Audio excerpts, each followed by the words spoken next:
The letter arrived on a Tuesday morning, folded too neatly. My name printed instead of written, like I was a stranger instead of a woman who had given 61 years of her life to that family. I opened it, standing at the kitchen counter, coffee still untouched, the radio murmuring about traffic on the interstate. I remember the exact moment my hands went numb, when the words inheritance and excluded sat next to each other on the page, like they belonged together. I had been removed from my mother's will. Not reduced, not delayed, removed. My breath caught sharp and shallow, like I had just stepped into cold water. I read it again. Then a third time. The language was polite, legal, clean. A revision, a decision, final. I was no longer listed as a beneficiary of the family trust. The house in Vermont, the investment accounts, even the small antique jewelry collection my mother once promised would go to me because I was the eldest daughter. All reassigned to my younger sister, Diane. The room felt suddenly too quiet. I could hear the refrigerator humming, the tick of the clock above the sink, my own heartbeat thudding in my ears.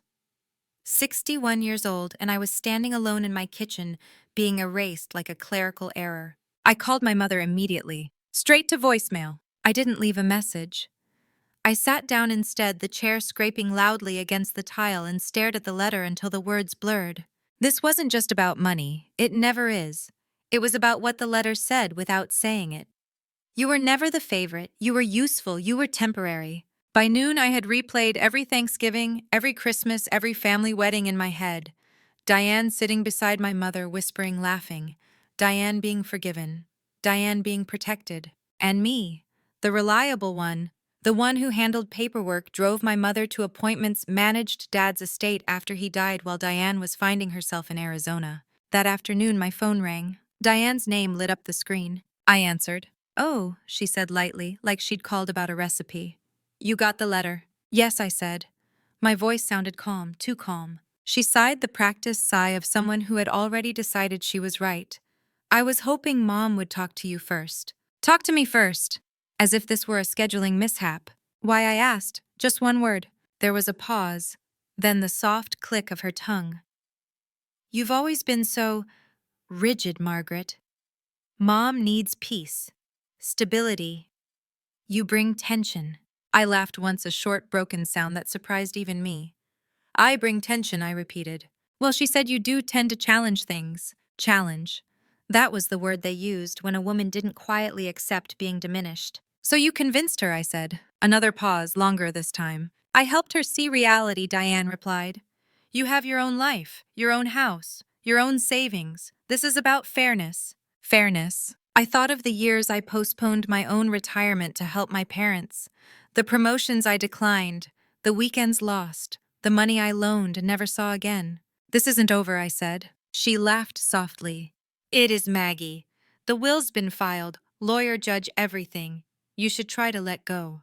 The line went dead. That night I lay awake, listening to my husband breathe beside me, slow and even unaware that something fundamental had shifted.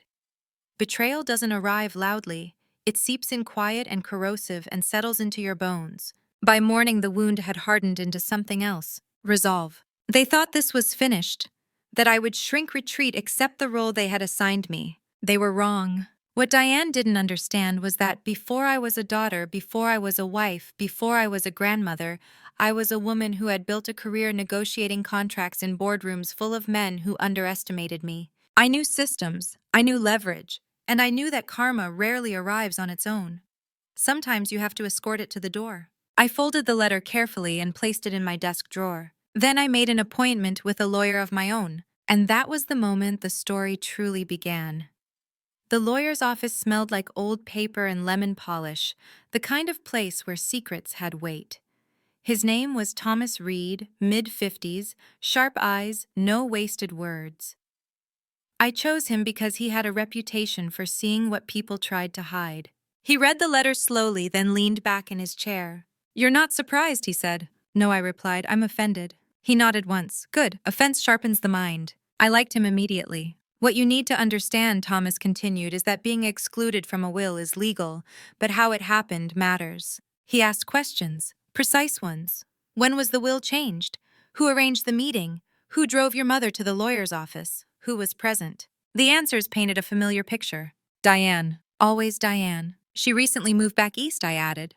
After her third divorce. Thomas raised an eyebrow. Interesting timing. He requested copies of financial records, trust documents, power of attorney forms. Power of attorney, I asked? Yes, he said calmly. You'd be surprised how often favoritism pairs with manipulation. That word lodged itself in my chest. Manipulation. Over the next 2 weeks, I gathered documents like a woman assembling evidence for a trial no one else knew was coming. Bank statements, emails, old text messages. I reread conversations I had once dismissed as harmless. Mom sounded confused in some of them, repetitive, unsure. Diane sounded decisive, urgent. One evening, Thomas called me. I think you should come in, he said. His tone was different, alert. He spread the documents across his desk, tapping one with his pen. Your sister has been transferring funds from your mother's personal account, he said.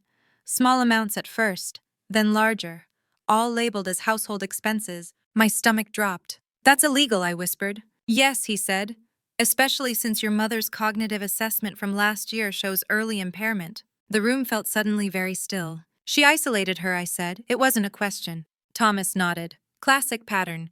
Create dependency, control information, redirect assets. I thought of every unanswered call, every canceled visit, every time Diane told me Mom was tired, busy, overwhelmed. She hadn't been protecting her. She'd been harvesting her. What do we do, I asked. A thin smile crossed Thomas's face. We document, we wait, and we let her believe she's won. That part frightened me. Waiting always does. But I trusted him. Thanksgiving came and went without an invitation. Christmas passed with a generic card signed, Love Mom and Diane, the handwriting unmistakably not my mother's. The exclusion wasn't subtle anymore, it was deliberate and public. At a family wedding in March, Diane wore my mother's sapphire necklace, the one promised to me when I turned 60. She caught my eye across the room and smiled slow and smug. That was the moment something inside me went cold. I wasn't dealing with a misunderstanding. I was dealing with theft. Thomas filed quietly. Petitions, requests, subpoenas. And then one afternoon, he called me with a single sentence that changed everything. We found the forged signature. I closed my eyes. Diane hadn't just influenced the will. She had falsified it. The law moves slowly, but inevitability has its own momentum. The hearing was scheduled for early summer. Diane still didn't know. She was busy planning a celebration. A family reunion at my mother's house. Her house now, she believed. I received the invitation in the mail. You should come, it read. Time to put the past behind us. I smiled for the first time in months. I would come, and I would bring the truth with me. The invitation arrived wrapped in false warmth. A cream-colored envelope. Thick paper. My mother's address embossed at the top even though I knew she hadn't chosen it. Diane always loved theatrics. She believed presentation could disguise intention. Family reunion. Early summer. All are welcome. I read it twice, then set it on the table and let it sit there like a challenge. They wanted me present. Not because I was forgiven, but because Diane wanted witnesses. She wanted to prove to herself and to everyone else that she had won, that she could strip me of inheritance, dignity, and place at the table, and I would still show up smiling like a good girl. She didn't understand that I had stopped playing that role months ago. I called Thomas. She invited me, I said. There was a pause, then a low hum of approval. Good, that helps. Helps what? Timing, he replied, and leverage. By then, we had built a quiet mountain of evidence. Bank transfers routed through shell accounts Diane controlled. Emails written in my mother's name that clearly weren't hers. The forged signature on the amended will clumsy, once you knew where to look. The court date was set for 2 weeks after the reunion. Thomas's advice was simple. Attend, observe, say nothing. Let Diane grow comfortable. Comfort breeds mistakes. The morning of the reunion, I stood in front of my closet longer than necessary. I chose neutral colors. Nothing sharp, nothing dramatic. I wanted to look smaller than I felt, less threatening, the version of me they expected. My husband watched from the doorway. You don't owe them this, he said gently. I know, I replied, but I owe myself the ending. The house looked the same when I arrived. White clapboard, blue shutters. The hydrangeas I once planted now overgrown and lopsided. Diane's idea of maintenance had always been cosmetic. Trim what's visible. Ignore the roots. Music played from portable speakers. Laughter floated across the lawn. Diane stood near the center, a glass of wine in her hand, my mother beside her in a wicker chair. My mother looked smaller. That nearly broke me. She smiled when she saw me, but it was uncertain, like she was searching for the correct emotional response. Diane noticed immediately and placed a hand on her shoulder. "There you are," Diane said brightly. "I wasn't sure you'd come." "I almost didn't," I replied. A flicker crossed her face, something sharp, then gone. Throughout the afternoon, I watched. Diane corrected my mother constantly, finished her sentences, redirected conversations. When my mother grew tired, Diane answered for her. It was subtle enough that most people missed it. I didn't. At one point, my mother leaned toward me and whispered, "Did you bring the pie?" My chest tightened. "What pie, Mom?" She frowned. "The one you always bring, the cherry one." Diane cut in smoothly. "Margaret doesn't bake anymore, Mom. Remember? That was a lie, and we all knew it. I saw it then. The confusion, the erosion. Diane wasn't just stealing assets. She was rewriting history. Later, as the sun dipped lower and wine loosened tongues, Diane made her move. She tapped her glass. "I just want to say how grateful I am." She began that Mom trusted me to take care of things, family matters, and sometimes hard decisions have to be made. Her eyes flicked to me. "I know not everyone agrees," she continued, "but what matters is Mom's peace." There it was, the narrative, the martyrdom. I smiled politely, applauded softly. Inside, I was counting days. That night, Thomas called. "She filed a motion," he said. "She's trying to accelerate asset transfer before the hearing." "Can she?" I asked. "She can try," he said, "but she just made a mistake." My heart thudded. "What kind?" "She used your mother's digital signature again." I closed my eyes. Comfort breeds mistakes. The courthouse was colder than I anticipated, not in temperature, but atmosphere. Pale walls, hard benches, the sound of footsteps echoing like judgment. Diane arrived confident, tailored suit, perfect hair. She kissed my mother's cheek and whispered something that made her nod. She didn't look at me. Good. Thomas sat beside me, calm as stone. He placed a hand over the folder in his lap. "Remember," he said quietly, "let her talk." The judge entered. Formalities followed. Then Diane's lawyer stood. He painted a picture of a devoted daughter stepping up when her sister became distant, of responsible financial management, of necessary revisions made in the best interest of an aging parent. Diane dabbed at her eyes. I felt a flicker of doubt ripple through the room. She was convincing. She always had been. Then Thomas stood. He didn't raise his voice. He didn't dramatize. He simply laid facts on the table like bricks. Dates, amounts, signatures. He introduced the handwriting expert, the medical evaluation, the email records. The forged signature appeared on the screen. The room shifted. Diane's lawyer objected. The judge waved him down. My mother looked confused, then frightened. "Ms. Diane," the judge said, turning to her, "did you prepare this document?" Diane opened her mouth, closed it. "I assisted." With the signature, silence. Thomas stepped forward. "Your Honor, we believe Ms. Diane exercised undue influence and committed financial fraud while acting under an invalid power of attorney." The word fraud landed like a gunshot. Diane turned to me then, her eyes wide, betrayal flickering across her face. She hadn't expected this. The judge ordered an immediate freeze on all accounts and assets, temporary conservatorship, a criminal investigation. My mother reached for my hand. "I didn't know," she whispered. "I didn't know." I squeezed her fingers gently. "I know, Mom." Diane was escorted out separately. She didn't look victorious anymore. She looked hunted. As we left the courthouse, Thomas leaned close. "This isn't over," he said, "but the power has shifted." I watched Diane disappear through the doors, her life unraveling behind her. For the first time, I didn't feel anger. I felt balance returning, and karma, patient as ever, had finally entered the room. The silence that followed the hearing was heavier than the chaos that preceded it. My mother moved into my guest room that very night. The judge's temporary order had been clear. Diane was not to be alone with her, not allowed access to her finances, not allowed to manage anything until the investigation concluded. For the first time in years, my mother slept without Diane in the next room. She woke up crying at 3 in the morning. I found her sitting on the edge of the bed, clutching her robe like it was the only solid thing left in the world. Her eyes were unfocused, confused, frightened. "She said you didn't want me anymore," she whispered.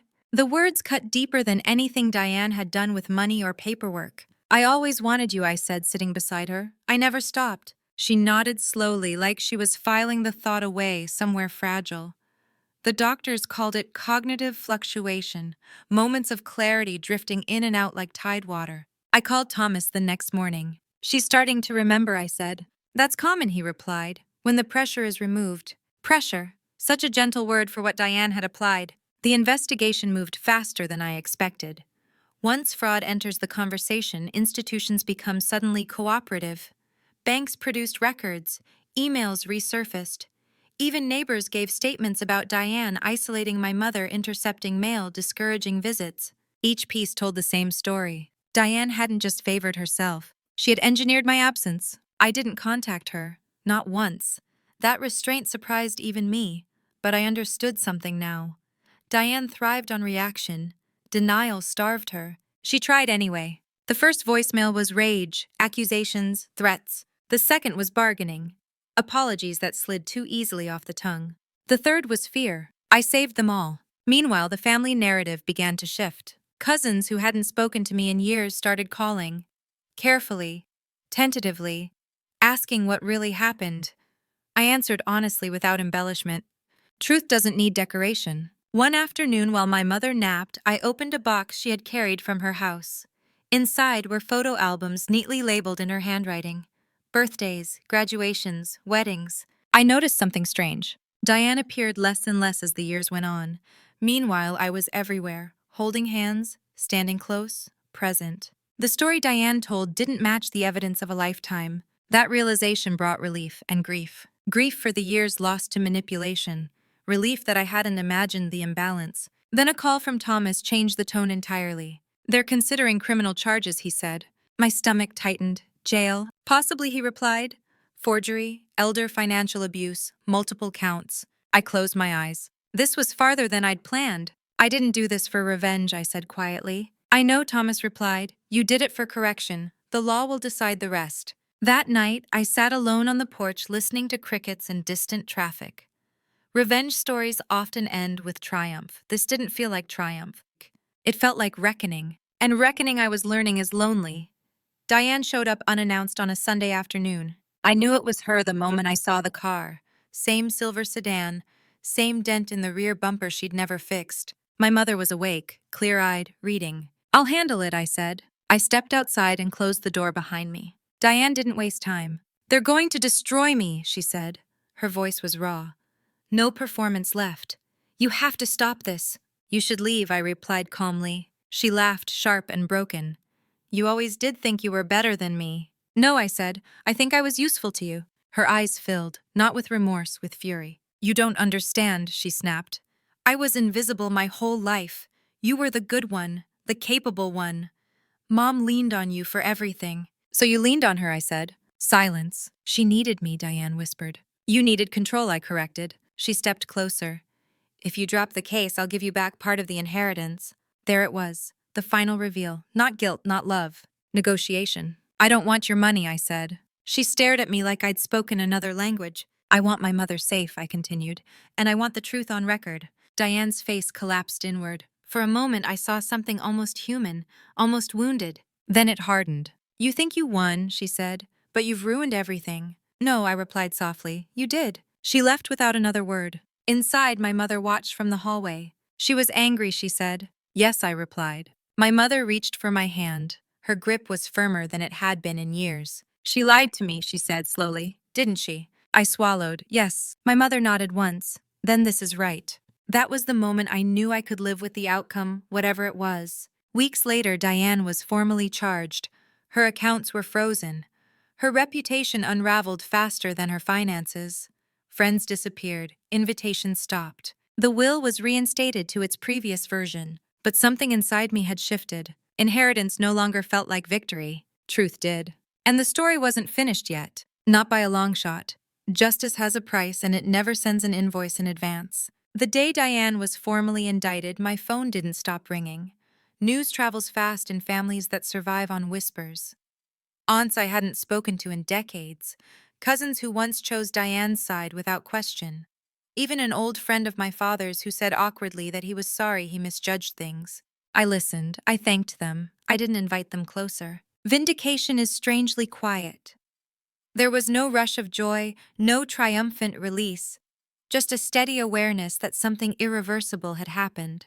A line crossed, a door closed, My mother took the news with unexpected calm. She always wanted more, she said, staring out the window. I thought if I gave her enough, she would stop being angry. Her words landed heavily. Parents often confuse appeasement with love. Diane had mistaken it for entitlement. The doctors adjusted my mother's care plan: routine, structure, transparency. Her clarity improved in small, precious increments. She began to ask questions again, real ones. Where is Diane staying now? I don't know, I answered truthfully. She nodded. That's probably best. The house felt different with her living with us. Slower, softer. Some nights she'd tell stories I'd never heard. About her own mother. About regrets she carried quietly. About the fear of being alone that Diane had exploited. I should have protected you better, she said once. I didn't argue, we were past denial. Thomas warned me early on that the case would drag. Appeals, motions, delay tactics. Diane's lawyer was aggressive, expensive, and ruthless. She had diverted enough money to fund a defense. That knowledge burned. She's still using Mom's money, I said bitterly. Yes, Thomas replied, but not for long. Then came the letter, a civil suit, filed by Diane, against me. She was claiming emotional distress, alienation, loss of expected inheritance due to my interference. I laughed when I read it, a hollow sound. She's doubling down, Thomas said. Classic narcissistic response to exposure. Can she win? No, he replied, but she can exhaust you. That was the real cost: time, energy, attention. I was 62 years old. I had planned to spend this chapter of my life traveling, resting, becoming invisible in the best possible way. Instead, I was back in conference rooms and court filings. Some nights I wondered if it was worth it. Then Diane violated the restraining order. She showed up at the assisted living facility we had temporarily placed my mother in for specialized care, tried to talk her way past the desk, claimed an emergency. Security called me. I arrived just as Diane was being escorted out. She looked smaller, thinner, desperate. I just wanted to see her, she said. She's my mother, too. You lost that right, I replied. She smiled then. A strange, twisted smile. You think you're the hero, but when this is over, you'll be alone. Her words followed me home. That night, I lay awake, listening to my husband breathe, and wondered if she was right. Not about guilt, about solitude. The trial began in early autumn, when the leaves outside the courthouse burned red and gold, like the world itself was marking the season of consequences. Diane sat at the defense table, composed again, hair styled, suit pressed. She had recovered her mask. My mother was deemed competent enough to testify. That terrified me more than anything else. On the stand, she looked fragile, smaller than I remembered her ever being. The courtroom seemed too large for her voice. Diane's lawyer spoke gently, almost kindly. He asked about confusion, about memory lapses, about trust. Did you trust your daughter, Diane? He asked. My mother hesitated, looked at Diane, then at me. Yes, she said. My heart dropped. And did you authorize her to manage your finances? Yes, my mother replied. Diane's lips curved just slightly. Then Thomas stood. He asked different questions. Mrs. Collins, he said softly, do you remember signing a document, removing your elder daughter from your will? My mother frowned. No. Do you remember being told she no longer cared for you? Her eyes filled with tears. Yes. Was that true? No, she said firmly. That was a lie. A murmur rippled through the courtroom. Thomas introduced the recordings. Voicemails Diane had left my mother recovered from an old phone. Manipulative, leading, cruel in their subtlety. You're a burden. She's abandoned you. I'm all you have. My mother covered her mouth with her hand. Diane stared straight ahead. Then came the handwriting expert. The bank representative, the neurologist. Fact stacked upon fact. When Diane took the stand, she spoke of sacrifice, of fear, of love. But the cracks showed. She contradicted herself. Dates didn't align, motives blurred. When the verdict came, it felt surreal. Guilty. On all major counts. Diane was sentenced to probation, restitution, and a permanent bar from managing another person's finances. Prison was avoided due to her lack of prior record and my mother's wishes. I felt no disappointment. Prison wouldn't have taught her what she needed to learn. Public accountability would. Outside the courthouse, Diane looked at me one last time. I hope it was worth it, she said. It was necessary, I replied. As she walked away, diminished and exposed, I felt something loosen inside me. Not joy, release. But the story wasn't finished yet, because justice corrects the past. Healing must still build the future, and that part would require something far more difficult than revenge. After the verdict, the world expected closure. Cards arrived, emails, even a few awkward hugs from relatives who spoke in hushed tones as if justice were contagious. They said things like, "You must feel relieved now," or "at least it's over," as if a gavel could neatly conclude a lifetime of imbalance. But justice does not fix everything it exposes. My mother came home permanently that winter. We rearranged the guest room for her, installed handrails labeled drawers, small accommodations that felt monumental. She was clearer most days, but clarity came with grief. She mourned Diane, not the woman she had become, but the daughter she thought she raised. One evening, while we folded laundry together, she held one of Diane's old sweaters in her hands. Her fingers lingered on the fabric. "I made excuses," she said quietly, "because I was afraid to admit I had failed her." "You didn't fail," I replied. She shook her head. "I failed you." That was the wound neither court nor consequence could heal. At night, after she slept, I replayed moments from our childhood. The subtle favoritism, the extra chances, the softer tone. I wondered how much of Diane's bitterness had been fed by that imbalance and how much she had chosen herself. Understanding did not excuse her, but it complicated my anger. Then came the phone call I wasn't prepared for. Diane wanted to see me. The request came through her attorney, formal and restrained. She was completing restitution payments, complying with probation, living alone in a rented apartment 2 towns over. "She wants closure," Thomas said. I almost laughed. "Closure is a luxury," I replied, "earned, not requested." Still, the idea lodged itself in my mind. I spoke to my husband, to my therapist, to my own reflection. In the end, I agreed. Not for her, for me. We met in a neutral place, a quiet coffee shop near the courthouse, public, controlled. Diane looked older, not just thinner but worn. Her confidence no longer carried her posture. She didn't reach for me, didn't smile. "I'm not here to apologize," she said immediately. "I know better than to insult you with that." I appreciated the honesty. "I wanted you to know," she continued, "that I don't think you're wrong. I just think you're lucky." "Lucky?" I asked. "You had the strength to stop," she said. "I didn't." I considered that. "You made choices," I said, over and over. She nodded, yes. Silence settled between us. "I don't expect forgiveness," she added, "but I need you to know I see it now, what I did." That was the closest thing to accountability she had ever offered. "I forgive you," I said slowly. "But that doesn't mean I trust you. And it doesn't mean I invite you back into my life." She swallowed. "That's fair," she said. We stood, no embrace, no reconciliation. When I left, I felt lighter, not because she had changed, but because I no longer needed her to. Spring returned quietly. No announcements, no milestones, just warmth creeping back into the mornings. My mother began tending a small garden in the backyard, her hands rediscovering purpose in the soil. She laughed more, slept better. I returned to myself. I resumed travel short trips at first. I took a class I had postponed for years. I learned how to say no without explanation. Inheritance matters change people. Not just those who lose them, but those who survive them. The will was restored, assets redistributed, trust restructured with oversight and transparency. I became executor not because I wanted power, but because I understood responsibility. Diane complied with the court order, quietly. She faded from family conversations, from gossip, from relevance. Karma is rarely loud. One afternoon, as I helped my mother organize old documents, she handed me a sealed envelope. "I wrote this," she said, "for you." Inside was a letter, not legal, not official, just words. She thanked me for patience, for courage, for staying when it was easier to walk away. "I see you now," she wrote. "I always should have." I cried then, not from pain but from release. That night I realized something essential. Revenge is not about punishment. It is about restoration. Restoring truth, restoring balance, restoring yourself. I did not win because Diane lost. I won because I refused to disappear. And if you are listening to this story, if you have ever been erased, excluded, or told you were too much for asking what you deserved, remember this. You are not wrong for wanting fairness. You are not cruel for demanding truth. And you are never too old to reclaim your place. If this story resonated with you, please like this video, subscribe to the channel, and share your thoughts in the comments. If not, feel free to leave a 0 below so we can do better next time. Thank you for listening. I thought the story was finished. That belief lasted exactly 3 months. It was a quiet Tuesday when Thomas called again.